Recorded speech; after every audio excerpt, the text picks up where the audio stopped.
Now, an important update following my interview last night with Kamal, one that's bad news for the ABC. Kamal, if you're watching, you saw last night called out ABC broadcaster Phillip for his cowardice, for not apologising to Kamal publicly for mocking him as Sir Donald Bradman's honorary white man, as if Bradman was a terrible racist and his friend Kamal was a racial sellout. Phillip is not facing the fact. He doesn't seem man enough to own it and just get over it.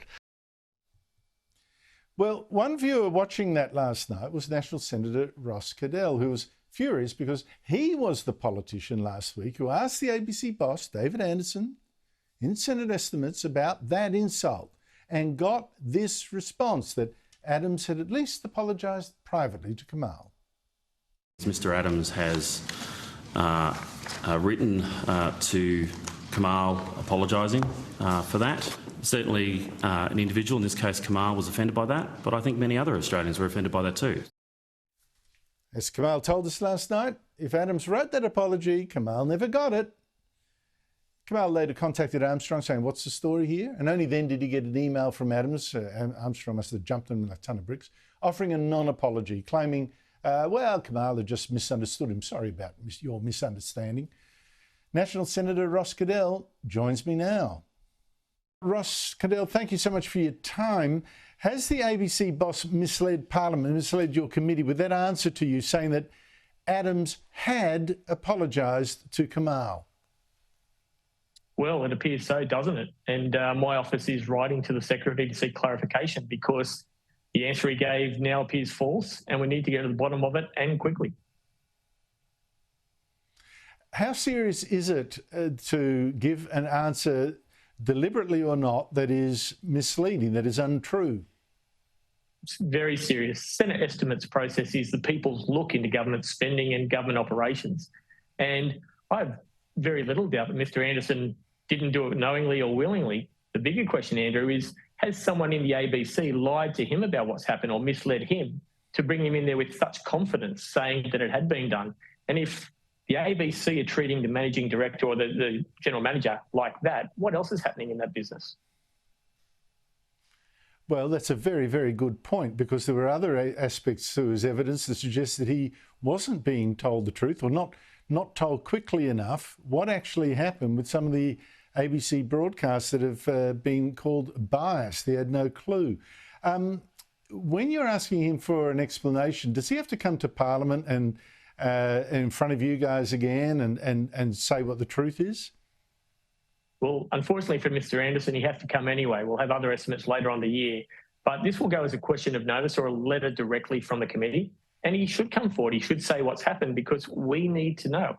The things you raise about Senator Nampijinpa-Price not having her racist things referred to him, and I asked him in estimates, was he running a protection racket? He said he's not, but from the outside it looks very much like it.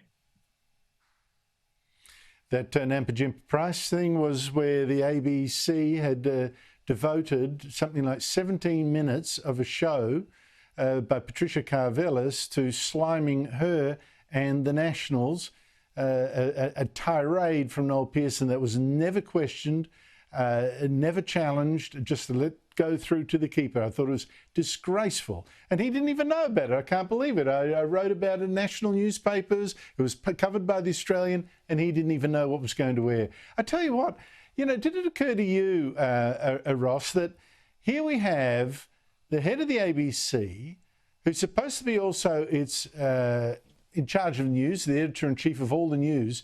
He seemed rather clueless about what his organisation was putting to air, and seemed clueless about why. He didn't know half the answers, and didn't know, for example, that Phillip Adams' apology had not been received by Kamal. That's the point. If the ABC people, if staff, are journalists, if they're misleading their editor-in-chief, their general manager, we have a real problem.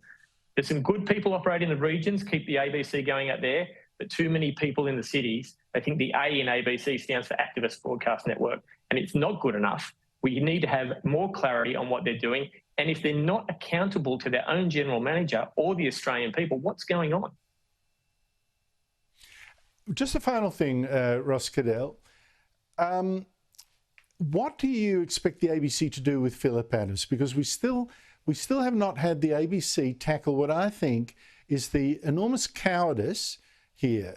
He's offered, finally, a mealy-mouth apology. It's not really an apology, but an apology of sorts, to Kamal privately, when in fact he insulted Kamal publicly. I think a private apology for a public insult is not worth the paper it's written on. What do you make of that? Andrew, we know that the woke are never wrong. So just like in this, Phillip Adams can't be wrong. He's justified for whatever reasons of people misinterpreting him or anything like that. He needs to come out publicly and say he was wrong. He needs not only to do this to Kamal, but he needs to do this to Don Bradman's family. He basically called the Don a white supremacist. A man, Nelson Mandela, said cancelling the test tour of Australia was the beginning of the end for apartheid. He just, knowledge doesn't get in the way of beliefs with these people. He has to swallow his pride and take ownership of what he said. Well put. Ross Goodell, thank you so much indeed for your time. Thank you, Andrew.